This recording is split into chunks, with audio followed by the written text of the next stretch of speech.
ఈ రోజు తెలంగాణ విద్యార్థి పరిషత్ ఆధ్వర్యంలో పిఆర్టీ భవన్లో పత్రికా మరియు మీడియా సమావేశం ఏర్పాటు చేయడం జరిగింది. దీని యొక్క ముఖ్య ఉద్దేశం ఏమిటంటే, ఏదైతే బోధన పట్టణంలో ప్రైవేట్ మరియు కార్పొరేట్ స్కూల్ యాజమాన్యాలు ప్రభుత్వ నిబంధనలకు విరుద్ధంగా బుక్స్ కానీ, tie belt, notebooks, shoes మరియు డ్రెస్సెస్ అమ్ముతా ఉన్నారు. కాబట్టి దీనిపై వెంటనే ఎంఏ గారు స్పందించి బుక్స్ అమ్మకుండా యాక్షన్ తీసుకోవాలి మేము తెలంగాణ విద్యార్థి పరిషత్ గా కోరుతున్నాం. మరియు ఏదైతే స్కూల్ వాళ్ళు గవర్నమెంట్ రూల్స్ పాటించకుండా బుక్స్, నోట్స్ బుక్స్ స్కూల్ లోపల అమ్మితే మేము ఆ స్కూల్ కి వెళ్లి ధర్నా నిర్వహిస్తాం. కాబట్టి వెంటనే నేను తెలంగాణ విద్యార్థి పరిషత్ గా ఒకటి డిమాండ్ చేస్తా ఉన్నాను. స్కూల్లో బుక్స్ విద్యార్థుల తల్లిదండ్రుల నుంచి విచ్చలవిడిగా ఫీజులు వసూలు చేసి వాళ్ళకు ఇక్కడనే కొనాలని కండిషన్ పెట్టడం సరికాదని మేము తెలంగాణ విద్యార్థి పరిషత్ గా కోరుతా ఉన్నాం.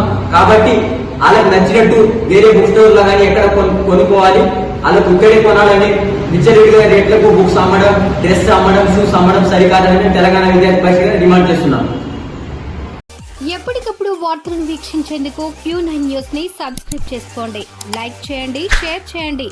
విలువైన సమాచారాన్ని ముందుగా మీరే తెలుసుకునేందుకు బెల్ బటన్ ని క్లిక్ చేయండి.